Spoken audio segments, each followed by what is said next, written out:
Today we are going to look at how to remove any creative blocks that you're currently experiencing.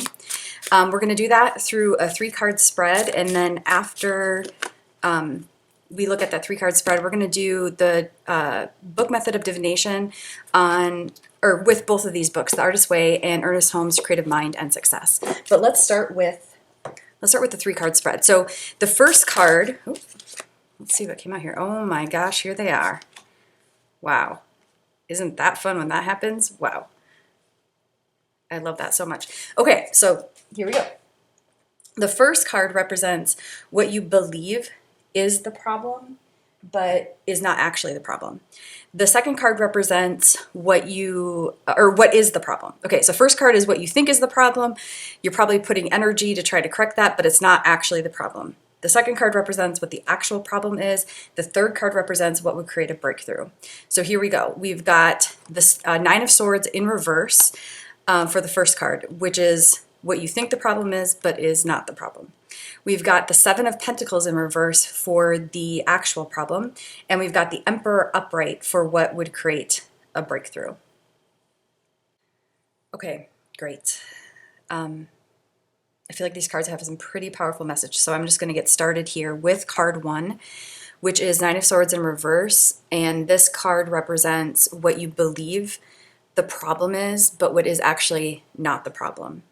And so 9 of Swords upright can be a pretty difficult card. It's like sleepless nights, anxiety, spinning your wheels, trying to solve your problems. So I feel like 9 of Swords in reverse, what it's speaking to me about in this reading is you've been thinking there's a block with your creativity because like you're in this anxious space. So either there is something about the current project that you're working on that is making you anxious, or just other aspects of your life are making you anxious. And I'm getting the sense here that you almost like have this like, if I could just like have vacation mode energy, this would be okay. Does that make sense? And I say that partly because the second card is also kind of playing off of this first one. So the second card, 7 of Pentacles in reverse, represents what is the actual problem. And one thing 7 of Pentacles upright can speak about is like taking a break from a project. But this is very interesting. It's in reverse.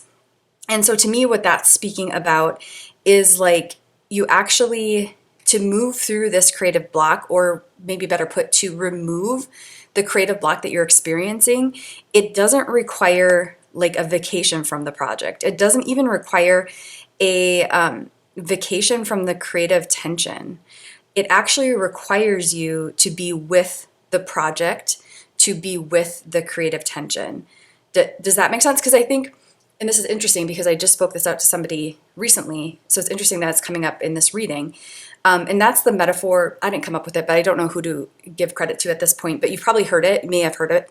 It's the metaphor of a rubber band, and how like when we're working with our creativity, if the rubber band is too tight and it snaps, that's like too much creative tension. That's like panic zone, right?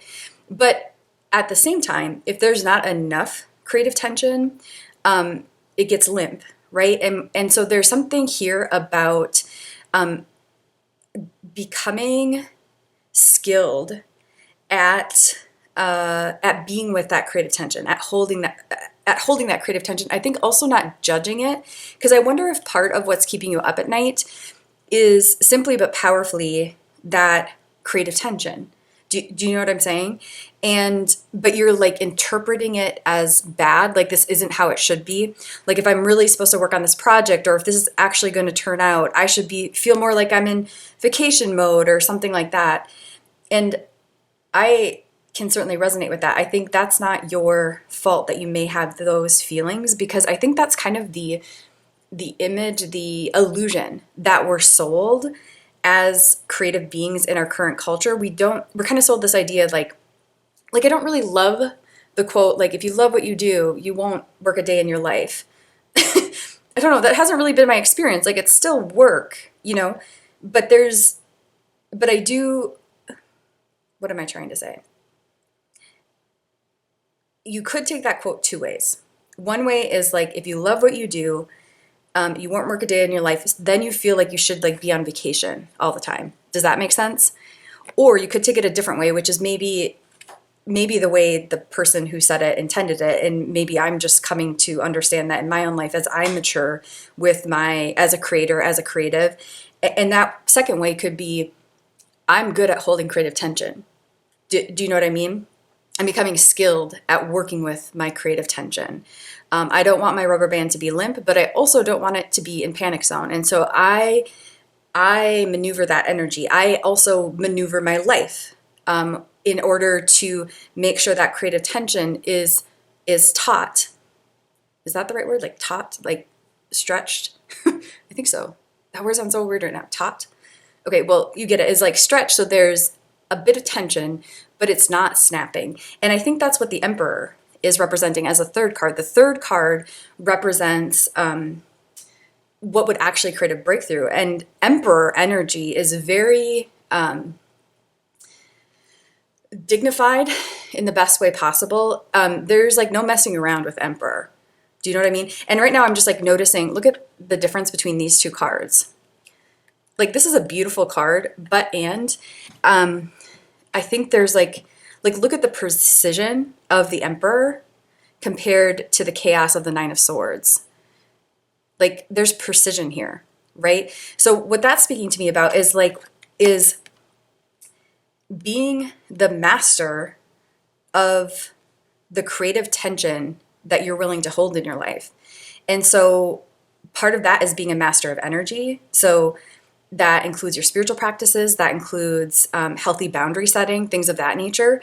But part of that too is actual tangible, like things you're doing in your life to create more structure, to create more agency, so on and so forth, so that you are molding that creative tension to be not out of panic zone. Because what I'm kind of getting here is maybe you've like gone, like in the past, it's either been like panic zone or complete comfort zone, panic zone or comfort zone. And so right now you might be in sort of like panic zone. And so you're like, I just need to go back to comfort. You know what I mean? Something like that. Like, so you're thinking, oh my God, I got to get out of panic zone. And then the actual problem is like, don't just go back to comfort. You know what I mean? Stick with the project, stick with the project, stick with the project.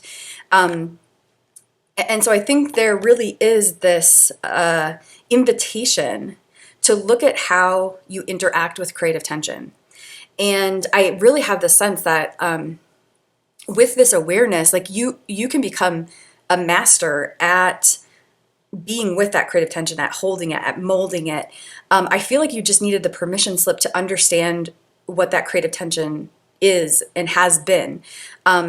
Because I think you already intuitively are really, like you're clearly a very creative spirit, a beautiful soul, that I think just needed this permission slip of like what that is called is creative tension, and there's different ways to be with it. Because that's a permission slip I needed at one point in my life. I didn't understand what creative tension felt like. I didn't understand that I could have some agency over it. I was very much in a similar pattern of like, either you're incredibly stressed out or you're just like completely checking out. You're incredibly stressed out or completely checking out. The idea that creative tension could be held, molded, worked with, and it could be used to fuel your projects, that was completely foreign to me. And I think the more that you can work with that, the more you will remove any creative blocks that you're currently experiencing. And what's coming through right now is I also teach, for many years I've taught yoga and Pilates. And one thing I would say with yoga is like with many poses, you are invited to go to like a bit of discomfort in the pose, right? In every body, where that discomfort is felt is going to look different because every body is different, right? And the feeling of discomfort should be the same. So regardless of how your body looks, the feeling should be the same. And that feeling is stretching, pulling, aching, burning. So those discomforts lead to more comfort later off the mat. If you're willing to like stay in a hip opener, for example, for if it's pulling, aching, or burning, if you're willing to get to that point of discomfort, so not staying in comfort, but get to a little discomfort and stay there for a while, then you're going to have more flexibility, you're going to have more open hips, so you're going to feel better later on. But there's also, in any sort of body work, there's pain that you want to pay attention to. The pain is more like panic zone, right? It's more like your body telling you something, you're telling you to stop. And pain shows up as shooting pain, grinding pain, or cramping up. And so I always say in a yoga class, if you feel any of those things, that's your body saying stop or pull back. Okay. So the more you can work with that, you know what I mean? Understand those cues, understand those messages, the more you get out of a yoga practice. And I'm getting that sense here with you in terms of energy, in terms of creativity. There's panic zone, there's pain, then there's stretch zone, there's discomfort, and then there's comfort. Nothing is really happening, right? And so I think I feel like what these two cards are telling me strongly is what you've worked with a lot in the past is panic zone and comfort. And now what's being asked of you is to go to that healthy discomfort, right? Or for creativity, what I call creative tension, or not just what I call, what many people call creative tension, where similar to with your body, you can get cues of, are you in that healthy creative tension zone? And now don't get me wrong, there are times to completely rest. Okay, so I don't think we should always just be in creative tension, but I do think if we can get more skilled at being with creative tension, again, at molding it so that it's not so scary to be with it for longer periods of time and to do intentional rest. I think intentional rest is very different than just unconsciously out of fear staying in our comfort zone. And then it's very different than okay, we've been in our comfort zone now too much. And so now we're just going to go to panic zone. It's kind of like if somebody hasn't worked out for a long time and then they decide they want to be fit and they go to a super hard workout class. And then, you get injured. It's you know what I mean? There's a difference where you're just slowly, gradually building your capacity to be with creative tension and to appreciate it. Again, it's very similar to yoga. It's if you build your capacity to be with the discomfort of the poses. And instead of just oh my God, I hate this, you start to appreciate that discomfort more and more because it is leading to something. And so I'm really excited for you because I feel there's a lot here that can be unlocked as you build this skill set. And there's a lot of exhaustion when we don't have this skill set, right? And again, I think you already kind of intuitively have it. This just feels like more of a permission slip to put concrete words around it, because I know for myself, whenever I'm growing, usually there's that period of curiosity and intuition, something is changing, but then when you can put concrete words to what is happening, it helps kind of ground it and helps you move to a different level of it. And so I just feel you're definitely at that place where you are ready for this, but also it's being asked of you, because I feel your creative ideas, the things you are intended to put out into the world, are really important. As I say that, I think everybody's are, but I think you're at this interesting place where you're not a novice anymore, right? So you're just being asked to go to a new level with your creative energy, with how you work with it. And I feel it could unlock a lot in your life. So I'm really excited for you. So let's do the book method of divination with these two books. I'm going to start with Ernest Holmes, Creative Mind and Success. So let's see what wants to be said. Okay, causes and conditions. When we realize that life is not fundamentally physical, but mental and spiritual, it will not be hard for us to see that by a certain mental and spiritual process, we can demonstrate what we want. That feels like the Emperor energy, doesn't it? Because I feel with Nine of Swords, there's this implicit, because I remember I kind of talked about in this reading, it's kind of, although it's very beautiful, it's giving me chaos vibes. You know what's interesting too? With Nine of Swords in reverse, look at how these swords are pointing back. It kind of feels it's a retreating energy. It's one step forward, two steps back sort of energy. So if that's what you've been experiencing, that makes sense. But, what would create a breakthrough is more of this, like realizing that, there are certain processes that help us get what we want. So it's less chaotic. It's more intentional. It's more logical. It's finding the consistency of things, and it's honing that. So as you baby step by baby step find more things that work, it's then doubling down on that, and realizing you can find consistency. Do you know what I mean? Like I think the universe is ultimately very kind and consistent, and sometimes it takes us learning how to decode the messages from our body, from our higher self, from our life, to understand where that consistency lies. Because look at how precise the emperor is, right? And so sometimes we have to go a little deeper to get to consistent cause and effect. You know what I mean? So going a few layers deeper to understand, oh, this is what's working. So maybe you have like a strategy in your business and it's not working. And so you're trying to like work on the particular strategy, right? But maybe what actually needs to be worked on is some healing work on childhood trauma or something like that. Do you see what I'm saying? So there's like going a layer deeper to find this level of consistency that I think is important here. So let me read that one more time. Causes and conditions. When we realize that life is not fundamentally physical, but mental and spiritual, it will not be hard for us to see that by a certain mental and spiritual process, we can demonstrate what we want. We are not dealing with conditions, but with causes. Causes originate only from the unseen side of life. This is not strange in the same might be said of electricity or even life itself. Well, isn't that interesting too? Because this whole message is about how you're interacting with creative tension, which is the unseen part of life, right? So there may have been a lot that you've done in terms of your creative work where you've been trying to make changes in the physical with what you're producing, with what you're creating. And I feel like this is an invitation to look more at the unseen, how you're interacting with the energy of it all. We do not see life, we only see what it does. This we call a condition. Of itself, it is simply an effect. We are living in the outer world of effects and in the inner world of causes. These causes are set into motion by our thought and through the power of inherent within the cause. Expresses the thought as a condition. Let me read that one more time. I think I read it weird.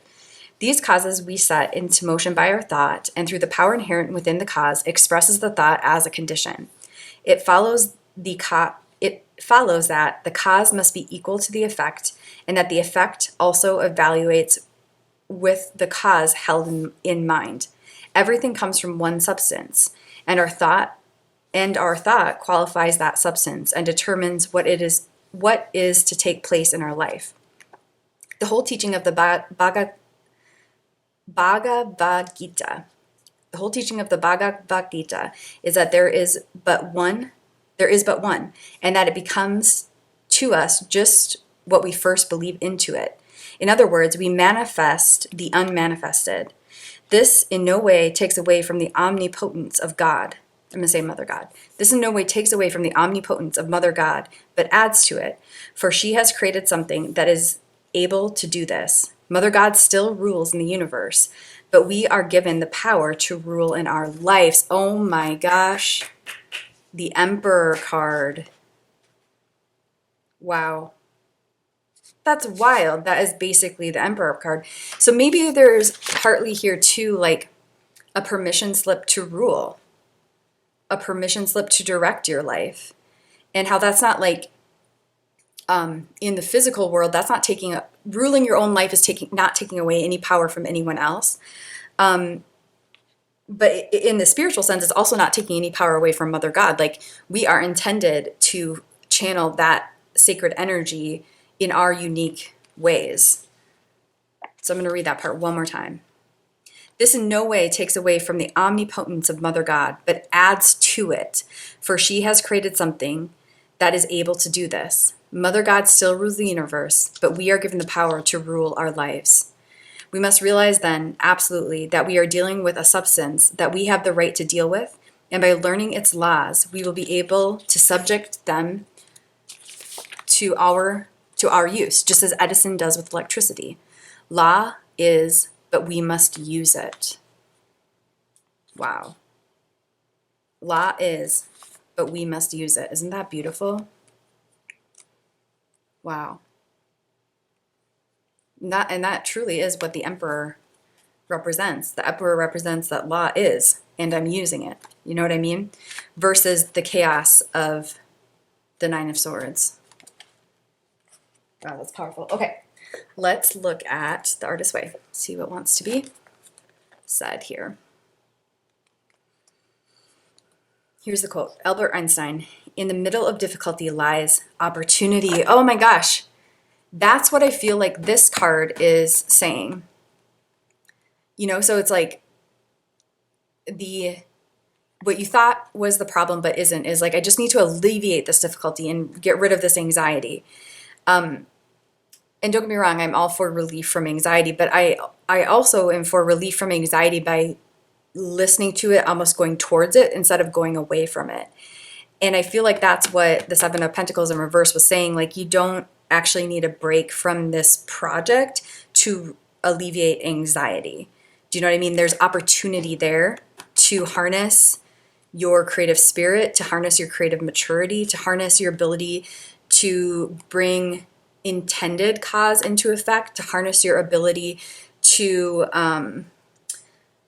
become the ruler of your own life. Okay, so let's read a little more here. Line up the possibilities. Which one makes you angry to even think about giving up? That explosive one is the one that has caused the most derailment. Examine it. When asked to name our poison, most of us can. Has food sabotaged me? Has workaholism sabotaged me? Has sex or love obsession blocked my creativity? Well, it's weird that she like literally said block creativity in a removing creative blocks reading. With that said though, are you familiar with this book? That is basically what her whole book is about. If you haven't checked out this book, it's amazing. Absolutely changed my life. I do her morning pages a few times a week. They have been life-changing in an incredible way. Reading this book, doing the exercises, specifically tapping into morning pages, is an incredible way to remove creative blocks. Okay, so let's keep going. So it's, I think here, I mean, like what, basically she's just wanting to look at maybe what's sabotaging, you know what I mean? And so again, there's a invitation to, instead of run from it, to be with it and then harness it, learn from it, look at it, and then have more agency over your life. Mix and match is a common recipe for using blocks. Use one, add another, mix in a third, wear yourself out. How true is that? The object of all this blocking is to alleviate fear. We turn to our drug of choice to block our creativity whenever we experience the anxiety of our inner emptiness. Wow. That's maybe something here that you've been doing, like some quote-unquote self-sabotaging behaviors. Now, I say quote-unquote because I've come to realize that nothing is truly self-sabotaging. A lot of times we feel like we're keeping ourselves safe with these behaviors. So there's a lot of value in them until we can get to a point of really looking at what we're doing and why, and do some healing in order to alleviate them. So I think there is a lot of wisdom in being kind to yourself about what many people would label as self-sabotaging behaviors. And there's a lot of wisdom at looking at them. Do you know what I mean?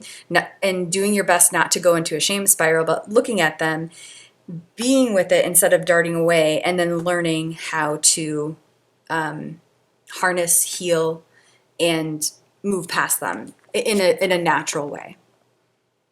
Okay, let's go a little further here. It is always fear, often disguised but always there, that leads us into grabbing for a block. Usually we experience the choice to block as a coincidence. She just happened to call. I felt hungry and there was some ice cream. He dropped by with some killer dope. The choice to block always works in the short term but fails in the long term. God, how true is that? Isn't that interesting wordage too? Like the choice to block. I think like that verbiage might be helpful as you more and more embody the emperor energy, because the emperor understands there is choice in all of this, right? When we're in this energy, the more chaotic energy, we don't, again, she said it like it shows up like a coincidence. Do you know what I mean? That's how it feels. But the more conscious energy we can bring to how we do that, then we start to recognize the big and small choices we have in it. Okay, I want to go a little further here. The choice to block is a creative U-turn. We turn back on ourselves. Like water forced to stand still, we turn stagnant. The self-honesty lurking in us all always knows when we choose against our greater good. It marks a little jot on our spiritual blackboard. Did it again. It takes grace and courage to admit and surrender our blocking devices. Who wants to? Not while they are still working. How true is that? Of course, long after they have stopped working, we hope against hope that this time they will work again. Blocking is essentially an issue of faith. Rather than trust our intuition, our talent, our skill, our desire, we fear where our Creator is taking us with this creativity. Oh my gosh, how true is that?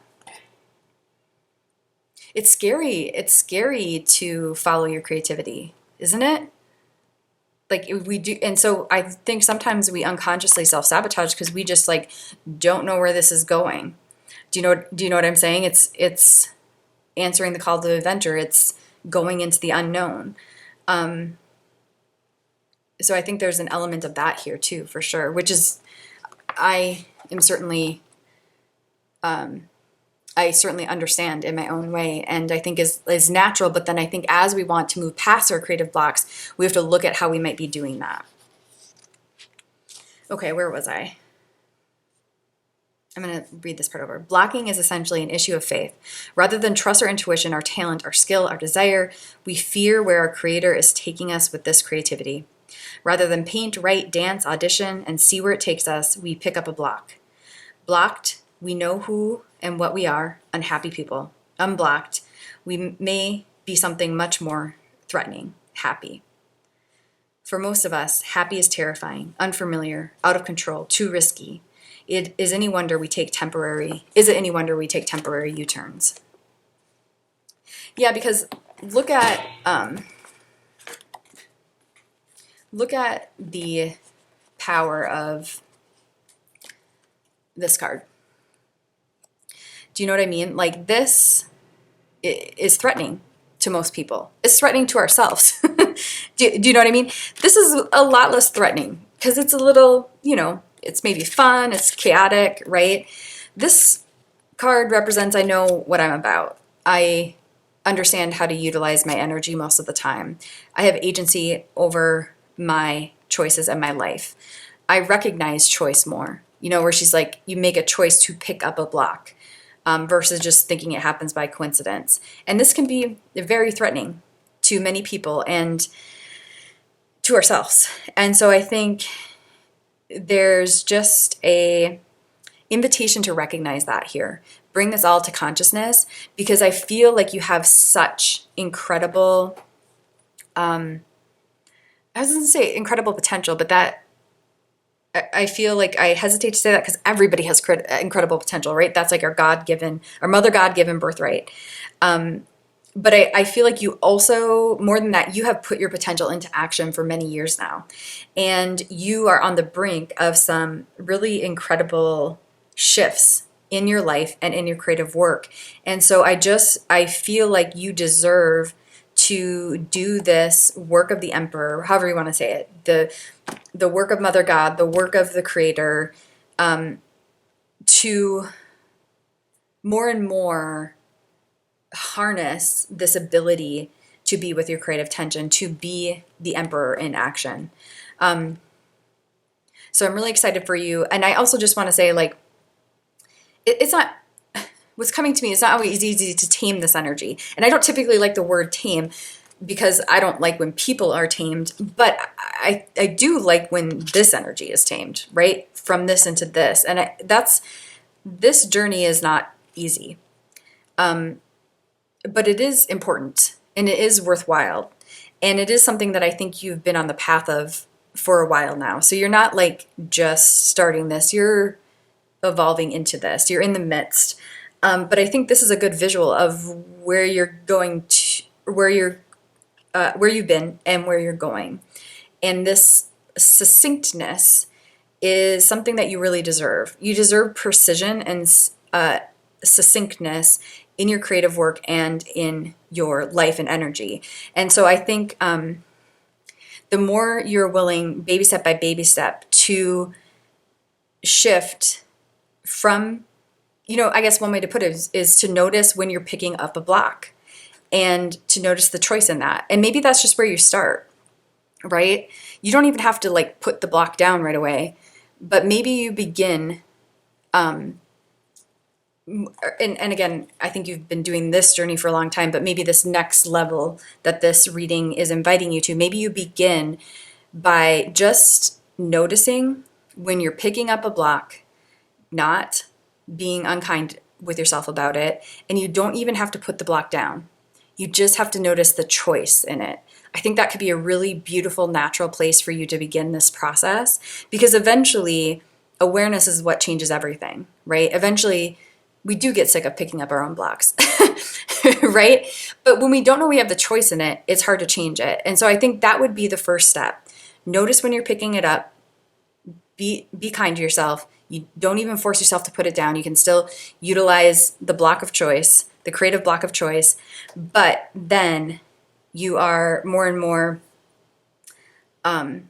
you will naturally, I think, more and more learn what to do with it. And as I'm saying that, to finish this up, like look at, isn't it interesting on the Emperor card, there's like all these rectangles and squares that feel like blocks, but it feels like they're like being used or something, right? Like almost like this represents the alchemization of how you interacted in the past with your creative blocks. So here it's almost like your creative blocks took over. And here it's like, look at what I've done. I have put them in order. I've become bigger than them so I can see them. I am aware of them. I've tidied them up a little bit. Do you know what I mean? They're a part of my story. They're still something that I interact with because everybody is going to interact with, creative blocks are a natural part of the process, but they're not like the whole thing. Do you know what I mean? There's a lot of space for me to do my work and to cut through and be precise about where my life is going and where this creative energy is taking me. So if you've gotten to this point, kudos to you. Really excited for you. Keep going. Turn your focus inward instead of, to the unseen, instead of to what is happening out here. Stick with it. And I have no doubt you will create a lot of breakthrough in your life, but specifically on your creative path.